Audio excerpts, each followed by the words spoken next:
Hello, welcome to Geeks Unleashed. It's episode 115. As usual, I'm Mark, I'm Jasmine.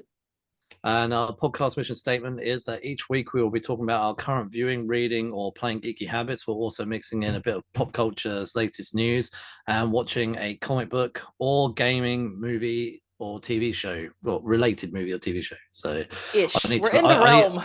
yeah, within the realm, yeah, like sometimes connected loosely, but Yes. we're trying to more of have a focus now. So Yeah. Yeah. We're working on it. And if you are watching on YouTube, thank you so much. We appreciate that. We would also love it if you would like this video and subscribe to our channel. If you are listening on your favorite podcast platform, we appreciate that as well. We would also very much love it if you would leave us a 5-star review on Apple Podcasts or Podchaser.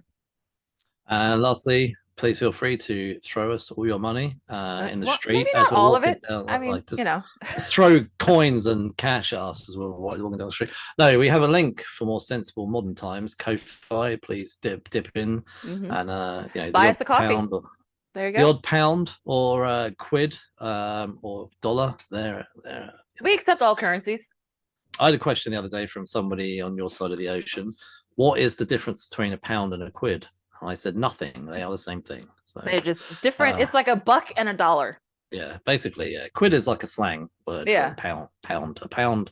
So we have pounds, you have dollars, and like you say, you call them bucks for slang. We call them quids for slang. So that just where does it even come from? Like, do you know the origin of quid? No. I could Google it.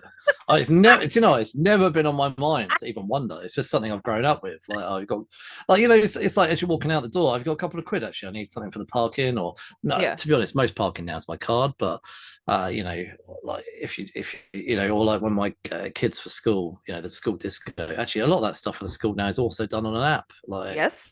I don't know how I feel about cashless. I think I don't think I'm ready for completely cashless yet. I'm not there yet. I've been on still keep Facebook cash on me. I was gonna say I've been on Facebook Marketplace recently, and I picked up Yoshi on the DS earlier in the week, and I picked that up for £5, and it actually was £5 coins that I gave the lady because I had change. I had a little piggy bank which I had a couple of quid in, and I had some in my pocket, and it's just easy just to grab £5 coins. And, so I said, here, like she gave me a game. I said, here's your £5. There you go, boom. And so there you go.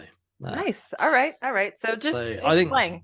I always figured that was the case, but I was never quite sure. Oh, did you not? Oh, did you not know either? Oh, okay. No. So. I should have asked, but I didn't. My kids still laugh about the fact that you didn't know what squash was. They bring that up occasionally. So you kept saying that, and then you kept referring to a drink, and in my mind, I'm thinking the vegetable, and I'm like, I don't know about this, Mark. And you're like, no, it has bubbles, and I'm like, I don't know. No, squash doesn't have bubbles. Oh, I thought it did. No, squash is water, just plain water. You put in squash, it's like, I don't know, tiny, thin. Depends how strong you want the squash, but basically you dilute it. So you just pour in a thin layer into your glass, and then you pour the water in and have a whole glass of water. And basically it's like flavored water, really. But the more of the squash you put in, the stronger it will be. So you kind of, I mean, the other danger is you have it so thin it just literally tastes like water. But you kind of have to find a good, comfortable ground for yourself. And there you go. So I was going to bring some with me when we got to America, and I forgot. I was going to give you a bottle, and then my youngest daughter reminded me when we were in New York. They're like, "Did you bring the squash?" I was like, "No." Too late to remind me now in New York. So I've been saying for ages I was going to bring a bottle of squash for you, and I forgot. And then, yeah. Oh, that would have been funny. That's okay. Next time I come to London, whenever I come to London for the first time, I've never been to London. I thought you were coming this year. Well, a lot of things were supposed to happen this year, so. Oh no! You're telling me you're not coming. I thought you were gonna. I'll be close. I'll be in Italy. That's what I mean. That's as close as I'm gonna get to you. I thought you were gonna try and get a one night over or something. Well, I'll see what I can swing. Try and get one night or even two. I'll see what I can swing. Oh no, not a week. Do you know? If you did get a couple of days, we could do an episode together. Oh, that'd be fun. You could sit in my cold garage right now. I don't know about. Well, it shouldn't be. Hopefully, it's not too cold. Because I'll be there in May. Oh, it won't be cold then. Okay. Cold then. I was like, I don't know. Don't put me in the frozen tundra, man. No, it's really sunny out there now. It's actually really warm. So. I don't know that I trust your definition of warm, though, Mark. It's warmer then. Okay. There's no ice on the ground. Okay, the sun well. is up. Anyway, before we jump into anything, we're not going to cover any news this week, but have you been watching or reading or playing anything or doing anything? No, catching up on my usual, catching up on some K-dramas. I've actually been watching a couple of Thai dramas that I had been following for a little while. So nope, just watching my dubs. That's all. Or no, I'm sorry, my subs. They're all subtitled. Lots of reading. I haven't watched anything current. We've been, because I don't know about you, but sometimes you're just so busy and you're tired. Like the idea of focusing on something can be quite difficult. Yes. So in 2011, there was a TV show called Pan Am, which I think went on for 12 episodes. Do you which remember? starred Margot Robbie in her first American TV role. She came fresh from Australia, playing I don't know who she played, but she was in Neighbours. And Neighbours is an Australian soap, which actually got cancelled. Every Australian actor ever has been on Neighbours at some point. Every single one of them. They do. All of the cast of Spartacus, all of them were all on Neighbours at some point. So Neighbours came to an end last year. However, Amazon have picked it up and they are going to be bringing it back. So I think it went on for like 37 or 38 years. And oh my gosh. Loads of people came back for the final few episodes of Neighbours. Kylie Minogue, Jason Donovan, Guy Pearce actually came back for like a good chunk, like 10 episodes. Yeah, he came back for quite a while. And then the final ever episode, even Margot Robbie had a tiny little, videoed herself in, because they did what they did. It was that they do these clever things. They had an event, so somebody had a wedding, and then she did a video recording. There's a bunch of people did video recordings, like Holly Valance and stuff like that. Anyway, so rewind back to 2011, before Margot Robbie was as big as she is now. She did a show called Pan Am, which I did watch when it came out. And for some reason, I went back to start rewatching it the other day, and me and my wife have been working our way through Pan Am. And do you know what? It's a really good show. It's so unfortunate they got cancelled. Christina Ricci is really standout in that role. She's plays such a good character. So although it's got cancelled, I do remember they kind of ended it nicely. It didn't end on a cliffhanger. They must have said, "Look, we're not carrying on with it." So, it might be 14 episodes. I'll have to check. But yeah, the heyday of air travel in the US. Pan Am, that was the airline. Well, yeah, the way they are in there is very much like almost how Virgin is now. So they're very much, you can see they're well thought of and stuff like that. But yeah, I've been watching that. It's a nice, easy show to watch. One of the things, there's a backstory of one of the characters is a spy. So she's a courier. She's an air stewardess plus she's a courier. So they will normally what happens is in the airport, her handler meets her, passes her something and says, "Look, when you land in London, go to this pub, and then this is what you've got to say, and etc." But it always seems to go wrong, and she ends up in some kind of caper. Or one of the things was that she was getting whatever she was getting was from another courier, and she had to help say this in Germany and had to help them get out. And and then she ends up falling in love with a Russian spy, of course. He's in it for 2 or 3 episodes, and it's quite weird. There's quite a few famous faces in it. The guy who plays the new Hellboy is in it as I forgot his name, but he's in it. He cameos. David Harbour. Yeah, he cameos quite a lot in it. So he sort of will show up sometimes in one episode for like 30 seconds. It's a very minor role for him. And then the last episode I think I watched, he's in like the whole episode, or he's in like both episodes. It was like a 2-parter. But no, it's good. Like I know it got cancelled, but because it does have an end, I did, like I say, I remember it having an end. I just people go back and watch it. Honestly, it's a good show, and it's not a horrible show. I don't think it is well written, and it is crazy watching something of that time, because there's some really awful scenes about like how women are treated. Like there was a scene where Christina Ricci's in. They have in the planes the little sections where they have their food and their drink, where the air stewardesses normally are, or air stewards or stewardesses are on their own.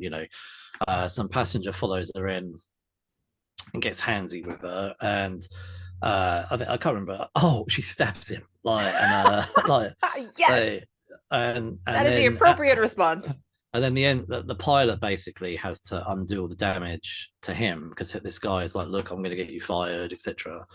And that again was of that time. Even though she defended herself, she probably would have got sacked. So and then there was another scene where there was so they I always find it funny on this thing. They always have the same pilot, co-pilot, the same 4 stewardesses, but every now and again they do try to mix it up. So their main pilot couldn't make that flight, so they brought in this older, much more sexist of course, pilot, and he at one point asked Margot Robbie to clean the counter of his plane.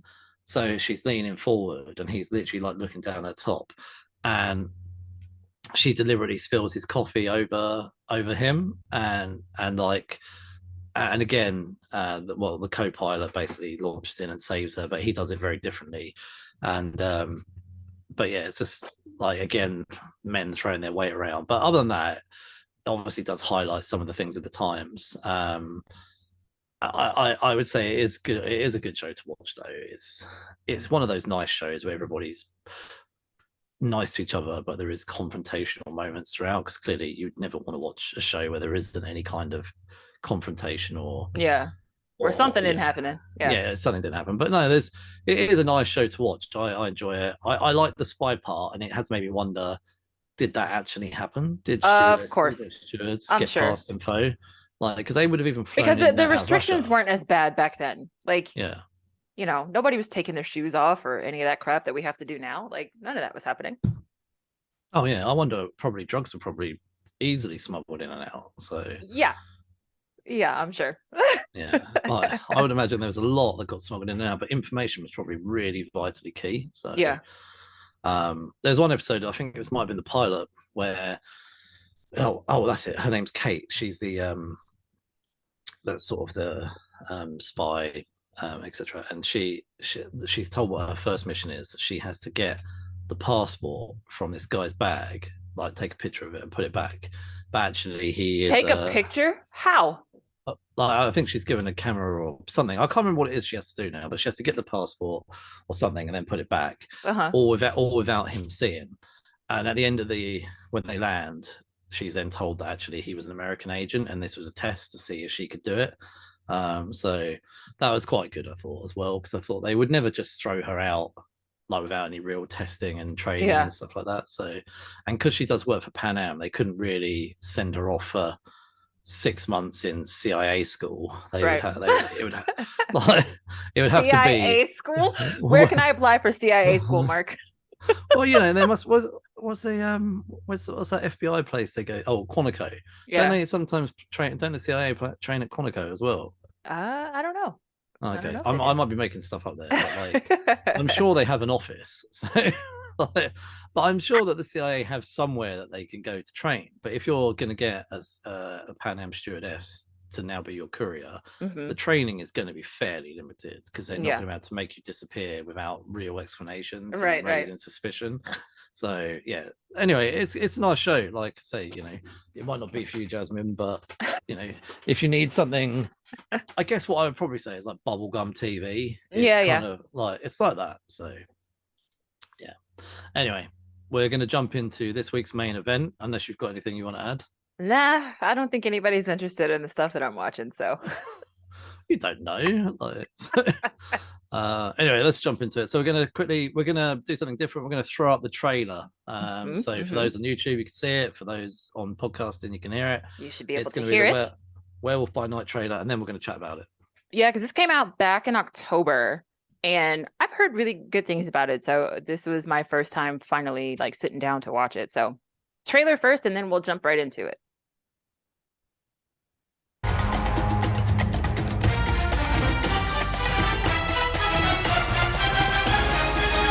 I do love this intro. This Halloween, you can't escape the shock, the terror of Werewolf by Night. Dun, dun, dun. Tonight, it is every hunter for themselves. Good luck. I'll be rotting for you. But What a one of joke. you is a monster, masquerading as one of our own. I can't wait to find out what breed of evil you are.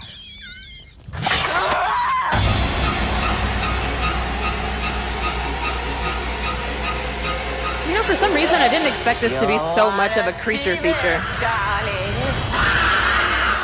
Please don't do this. Death is coming for you!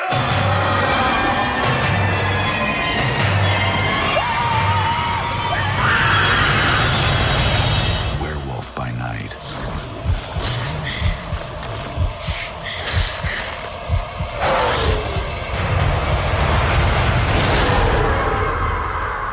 Oh, the dramatics. All right, Disney. That was a good trailer, first Yeah. and foremost. Right, anyway, Werewolf by Night came out in October 2022. It's based off characters from Marvel Comics. The first appearance of the werewolf, Jack Russell, is in Marvel's Spotlight issue 2, February 1972. Probably find that on eBay for quite a few bucks. Anyway, Jack Gomez. So first appearance of in Werewolf by Night, October 2020. Yeah, so he's the second iteration of the werewolf. Yeah. So Jack Russell was created by Roy Thomas, Gene Thomas, Jerry Conway, who people know, Mike Plug. Jake Gomez was created by Taboo. Oh, I didn't realize that. Black Eyed Peas fame. Okay. Benjamin Jackendoff. What great surname, Jackendoff. Scott Eaton. So, and the first appearance of Man-Thing, Savage Tales #1 in May of '71. Man-Thing was created by Stan Lee, Roy Thomas, Jerry Conway, and Gary Morrow. Written by Heather Quinn and Peter Cameron, and directed by Michael Giacchino. Okay, there you go. Giacchino. There you go. And it stars Gael Garcia Bernal of Y Tu Mama Tambien fame, and Laura Donnelly and Harriet Sansom Harris. So actually, yeah, release date was October 7th, 2022, and the running time was 53 minutes. Like I say, this is more of a TV special than the movie itself. So yeah. Before we go any further, though, the music also was by Michael Giacchino. Is that right? Giacchino. There you go. There you go. So, yeah. So funny thing, like when I first realized that he was directing, I was very confused because I know Michael Giacchino as a composer. I did not know he actually directed things. And we're talking like he won most of his awards for Up. He's got an Oscar, a Golden Globe, an Emmy, and 3 Grammys. And of all of those, most of them are for Up. And then he also has a Grammy for Ratatouille for his work as a composer. He composed all of the music for this. So yes, he does. I mean, you have heard his work. Like, obviously, he did Up. He does a lot with Pixar. He also did The Incredibles. He's done quite a few things. He's also done some Marvel stuff before. I think he had a lot to do with Doctor Strange. But yeah, so I knew him as a composer. Did not know that he was a director. So when I first sat down for this, I was like, wow, that's a jump. You don't usually see composers jump into like directing live action things. Like composers usually tend to stay composers. This is who you know. I guess. So another fun fact about Werewolf by Night, this actually had been optioned way back in 2001 to be a film. And it was attached to it at the time from the Sony Spider-Man trilogy.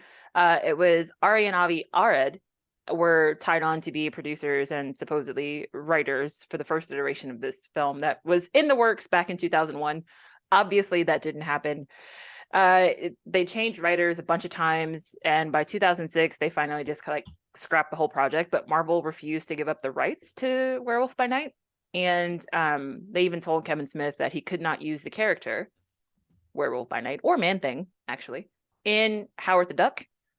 So finally, in 2019, they started talking about Werewolf by Night again, and then this is the product of what they started talking about in 2019. So Werewolf by Night, the Marvel Disney Plus TV special that we got in 2022. But it's been in talks for a while. I had never even heard of Werewolf by Night before last year.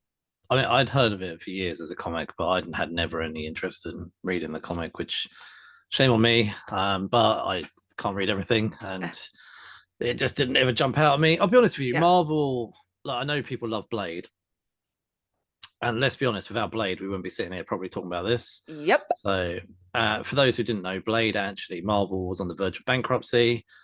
I can't remember the ins and outs of it now, but it made like 130 million or something or other, and saved Marvel from bankruptcy. And without Blade, we wouldn't have had the MCU. Without Blade, Disney would not have been interested in buying Marvel. No, I mean, they may have done, but Marvel started the MCU with Iron Man and the Incredible Hulk with Edward Norton and damn it, I forgot his name.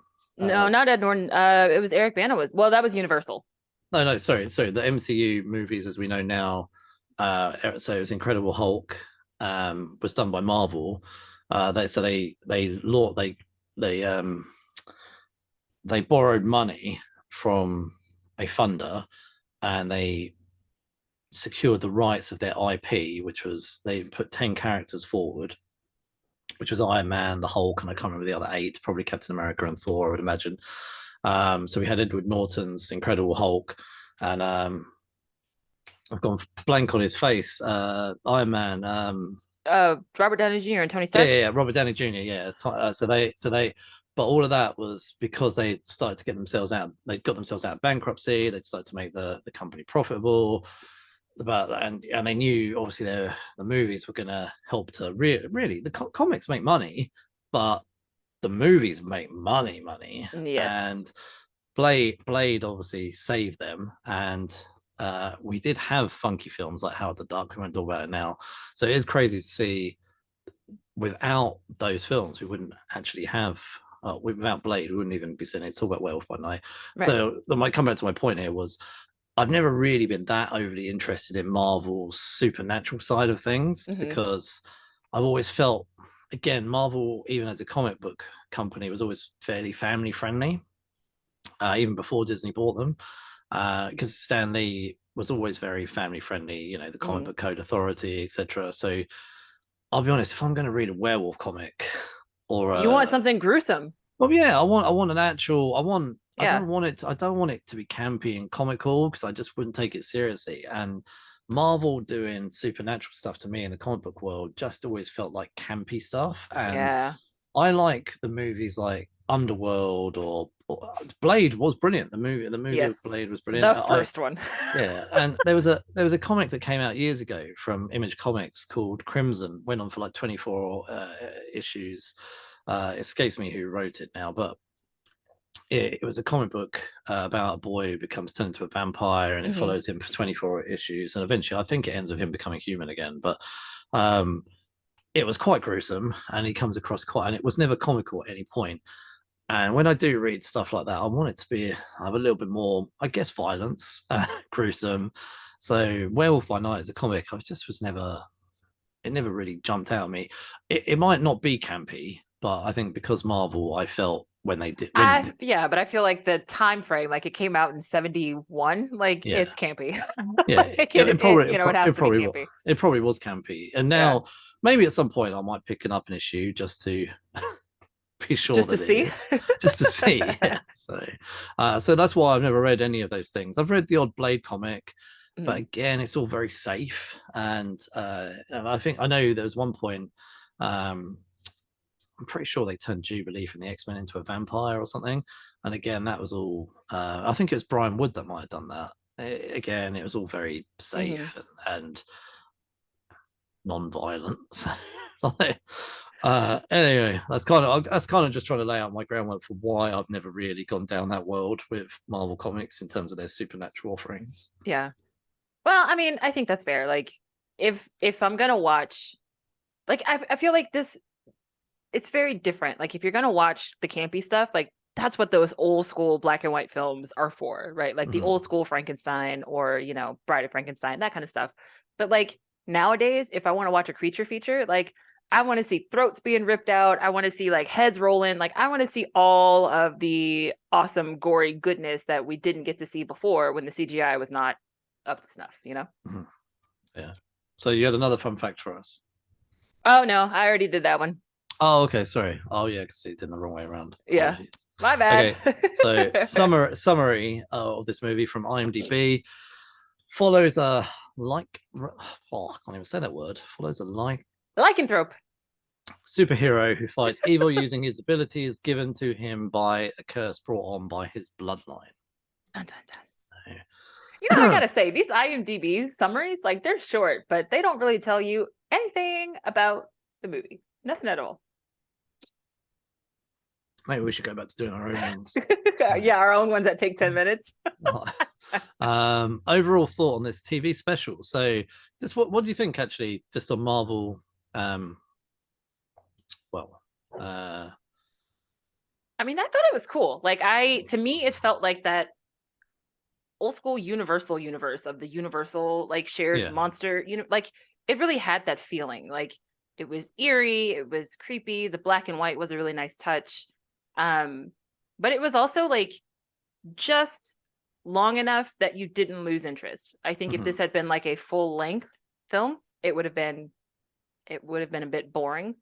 But I think, I think the way that they did it, the way that they chose to do it, with just under an hour, it's one of those specials. It's like the Halloween special, and it replaces 1 hour of TV. So that's basically what this is. It's like a 1 hour episode of TV. But it was good. Everything gets wrapped up at the end. It leaves just enough open where you're like, well, what could happen next? And what would this look like if there was a sequel? But at the same time, you're still very satisfied with the ending. So I enjoyed it. I mean, you can kind of, like, there are no surprises. Like, you could definitely see what's coming. I think, I don't know. I liked it. I like the vibe of it. I appreciate what they were trying to do, and I appreciate, like, the homage to the old school, like, 1920s kind of horror films. Yeah, I think in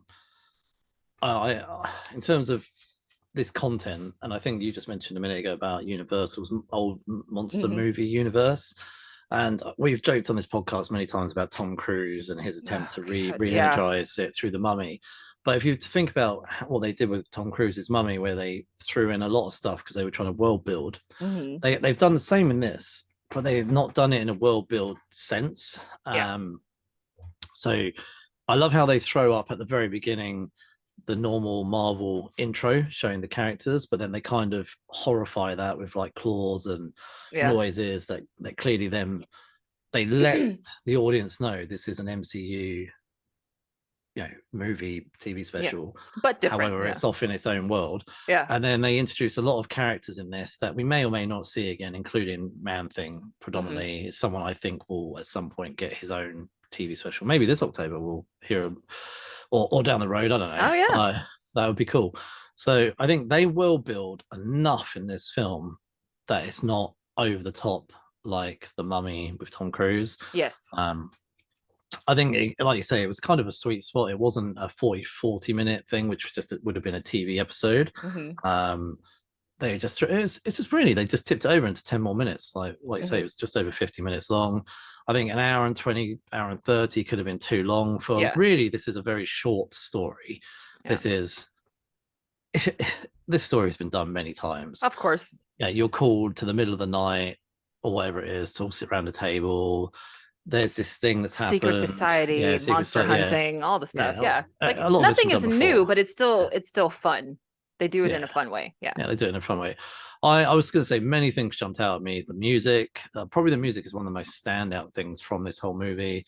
The style as well, to throw into black and white, but also just to show an element of color through the red stone or the bloodstone. And then at the end, but I thought this was cool to end it in color, which I was very Pleasantville.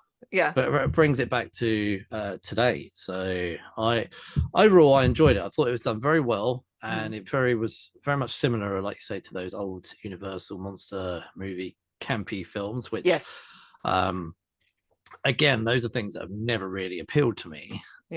But I'm almost curious now to go and, like, watch something like that. You have to. Because they're so just antiquated at this point that you have no choice but to step back and kind of leave your new brain outside and then just watch it for what it is. Like, because if you look at it through the lens of, like, your 2023 self, like, it's just going to be this awful, horrible thing. But, like, you have to go back and take away, like, the CGI and all that stuff. And it's just, they're so different. And, like, they work so hard to tell you a story that doesn't rely on the visual effects.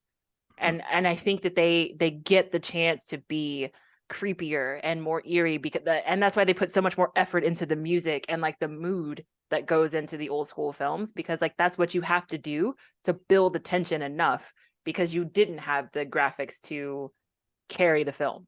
So I think that they work a bit harder to tell a story.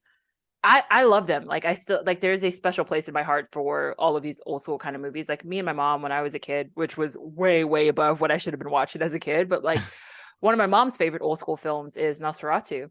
And so we used to watch that all the time. And that damn vampire freaked me out so bad because his nails were like so, oh my God, he was super creepy. But it was one of those things where it's like, we used to sit there and watch it together and I would be scared to death. But you could tell, like even as a kid, I could tell like this is terrible. Like I can, the graphics in here are terrible, and if it wasn't in black and white it would be a horrible presentation. But they're so fun because they rely so much more on the storytelling element, and I think that is something that a lot of people kind of have lost in this day and age. I think so. So I mean, look at last week's Ant-Man, so heavily without CGI, that would be an awful film. I mean, that film would be nothing without the CGI. Like the CGI was gorgeous though in that film, but like the whole film relies on it, Yeah. A film in Ant-Man Quantumania actually versus this film, where this film, other than the fact that somebody very cleverly made this black and white except for the stone, which they must have some, I don't know how they do that visual effect. It's visual effects though. Mm-hmm.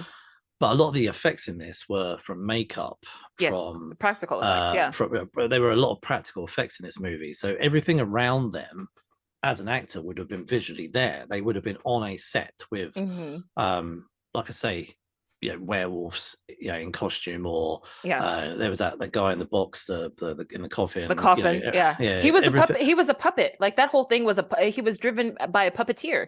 So that wasn't even CGI. Like that was just some dude pulling the strings. Oh, that's what I mean. So it was a practical effect. Mm-hmm. And you've got Paul Rudd and everyone who are probably just on a soundstage. They've got those little dots on them with all the motion mocap, but I'm pretty sure that they put Gael in a suit for this one. He is in a Wolfman suit. He is not doing motion capture. Oh, it looks to me like it's all suits and everything. I think the only person that does the motion capture is whoever is inside Man-Thing. Man-Thing would have been CGI. Yeah, that's all mocap. But other than Man-Thing, like everything else is people with makeup, people in suits, for sure. Mm-hmm. So short films get to know a lot of people, but did anyone jump out at you as somebody who may be a favorite character of yours? I mean, favorite character kind of has to be the werewolf, right? Like Jack was definitely my favorite, but like the person that I was most curious about was that other hunter in the all white suit. Mm-hmm. Like, who was that? I want to know more about that person because they were just so out there. Like the Scotsman guy, he was pretty cool, but like that person with just like, they kind of looked like Marilyn Manson from his Mechanical Animals album. That's what that person reminded me of. But like I was just so curious about them as a hunter because they were so quiet. Like they were that soft-spoken kind of like, I'm still going to chase you down and kill you kind of person. But like that's the hunter that I would want to know more about. My favorite was a character that didn't actually have any lines, was Man-Thing. Okay. I did not know that Man-Thing was in this at all. And I don't think that trailer even shows Man-Thing. You see a hand. That's all you see. When the first time I saw Man-Thing, because I've known who Man-Thing is for a long time, mm-hmm. I don't know if I've read some comics of Man-Thing. There was a mini series that came out years ago that had some of the Generation X kids with Man-Thing. It was it's called like Childhood's End or something, or something or other. I haven't read that many Man-Thing comics, but I have read a few over the years, and he's not like a favorite character of mine by any stretch of the imagination, but it's not what I expected. I thought this was purely going to be werewolf and similar vein characters. Yeah. When I saw Man-Thing, I was like, brilliant. And I was like, I just thought it's great though because they did it.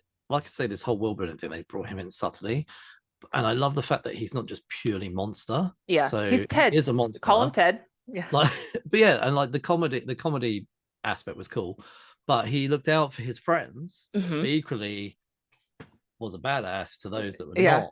Exactly. And at the end, when they're all sort of sitting together and everything, and I just want to get to know a little bit more about Man-Thing. I just think it was handled really well. The CGI was good.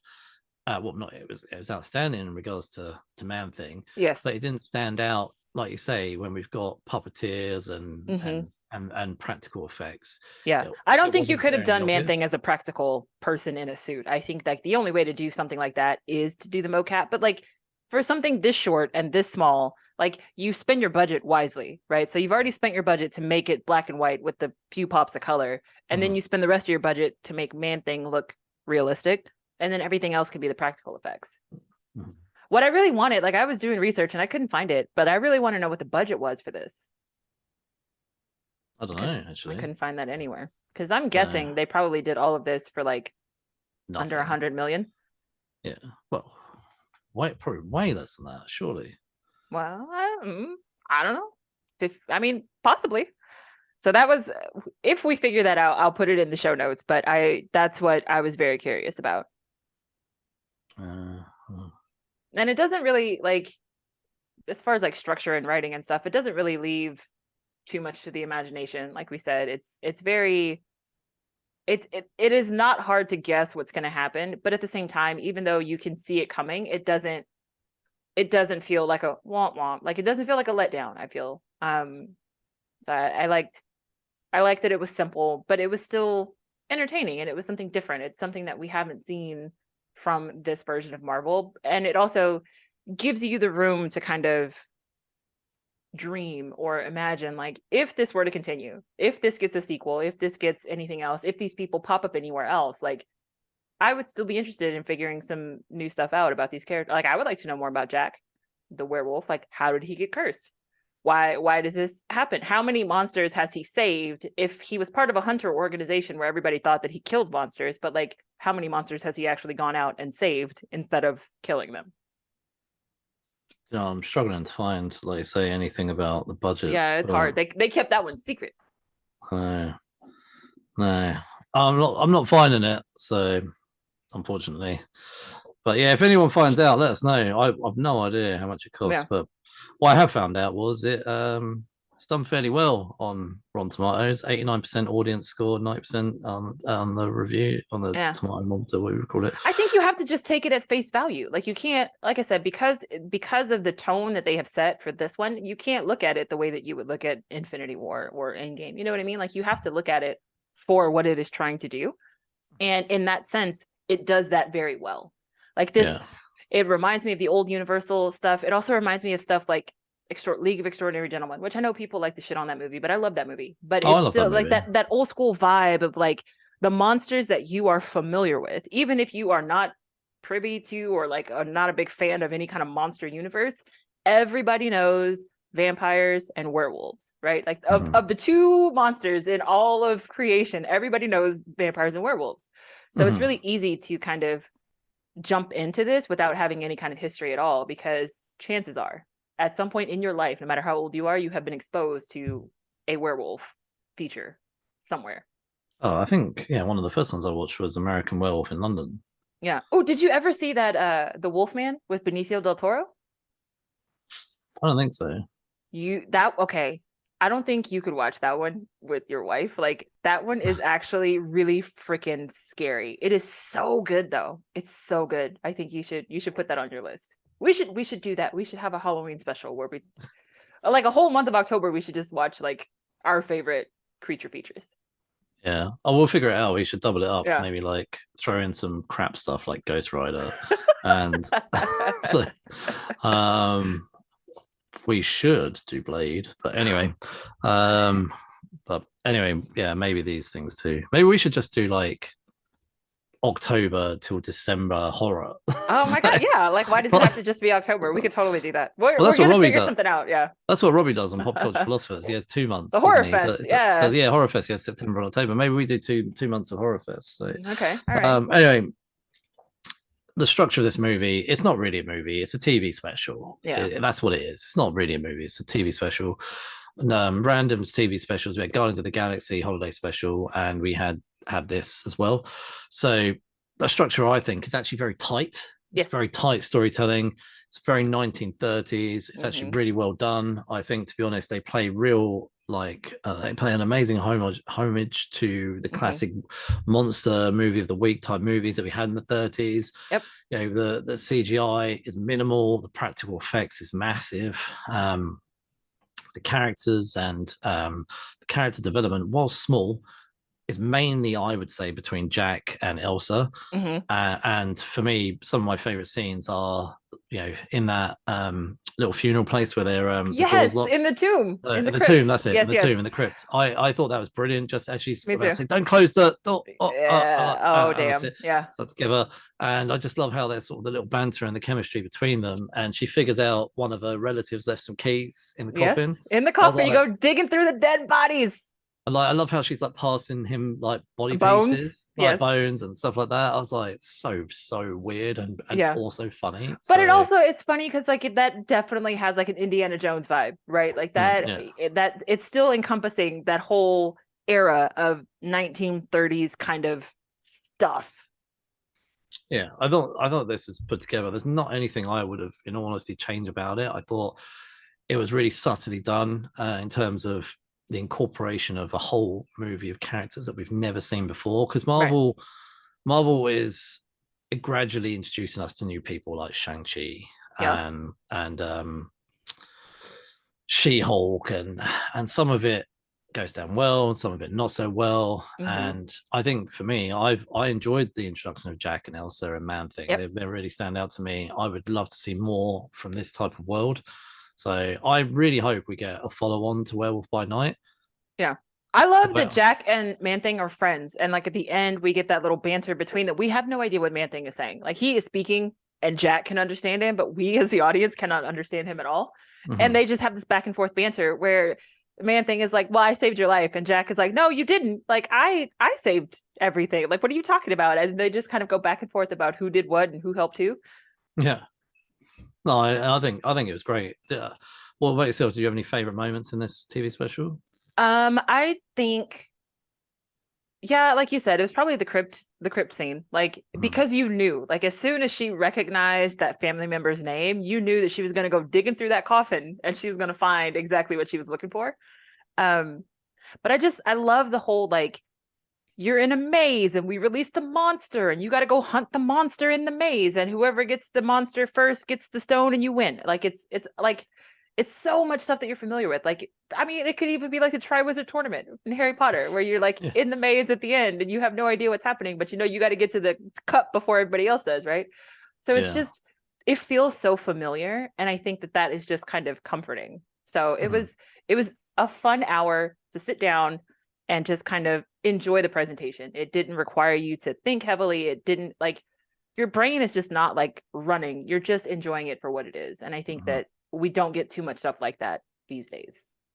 I think so this type of short, you know, TV special was a good introduction to these characters. In a way, it makes you want more. Like, so if it was like an annual event, if like next October we get to see where Jack and Elsa pick up, or maybe this October we get a Man Thing, maybe Jack makes a cameo. I don't know. Yeah. Like, I think it was good. I think sometimes these things can outstay their welcome. And I've said this before, sometimes people get really good ideas that actually would be better fitted into a movie. And I hadn't really considered TV specials before. They'd be much better fitted into a movie or a TV special. And they go and make whole TV series out of them, like 12 episodes off of. Actually, was that really a good idea for a TV show? Probably not. And sometimes this would never have made it as 6 episodes. I think if you had given this a 6-episode Disney Plus series, like all the other Disney Plus series are, that's too much time. And like you said, it's tight storytelling. And I think that is what a lot of these things lack. You give them too much space and then they just feel the need to fill the space with random stuff. Whereas in this one, it's like, we got an hour, we're telling a story in an hour. There's a beginning, a middle, and an end, and we're done. I would have been okay with this even hitting 60 minutes. I think 60 minutes would have still been fine to me. Probably getting into hour and 20, hour and 30 is a TV movie, and actually could have been slightly too long. But again, I don't mind. Okay, let's look at She-Hulk. Whatever your thoughts are, I would have probably appreciated actually just a TV movie, an hour and a half. And even with She-Hulk, if you could have cut all of that into 2 hours, where it's so much tighter, stronger. I think there's a lot of these 6-episode shows that, whilst I think Marvel have learnt with 6 episodes versus what we have with Netflix is 13 and with Iron Fist 10 episodes, I think they've learned a lot by bringing them down to 6. Yes. This is a massive learning curve as well, bringing it down to 50 minutes. Mm-hmm. I would like to see more of this if they Marvel's got a huge pool of characters that goes back to like the 40s when it was Timely and then Marvel, etc. And I would love to see more of them finding characters within their vast, rich library of characters, and they own most of them now. Mm-hmm. Other than the Spider-Man characters, they have pretty much everything back. I would love to see them making more of these specials. I think that would be cool. I don't want them to stuff Netflix with too many TV shows, but if we had more of these versus longer TV shows, I'd be happy with that. What are your thoughts on if they do? I mean, I think the same thing. Like, we were in last week's episode, we were talking about what is coming up supposedly on the 2023 schedule for Marvel, and it's like you've got Agatha and the Coven of Chaos. Now, everybody fell in love with Agatha from WandaVision, right? But does Agatha really need a 6-episode series? Couldn't we get more of an Agatha story from a TV special like Werewolf by Night? Like, she doesn't need a TV series. You know what I mean? Like, why are we giving Agatha an entire series? I think an Echo series could be interesting, because I think that is a character that we could definitely explore more of. So that fair to say, like, let's give Echo a series and see how it goes. But like, I think they could have gone the route of TV special with Agatha versus giving Agatha a series. Like, but I mean, we'll see how it goes. Oh, do you know, have you watched She-Hulk yet? No, I haven't.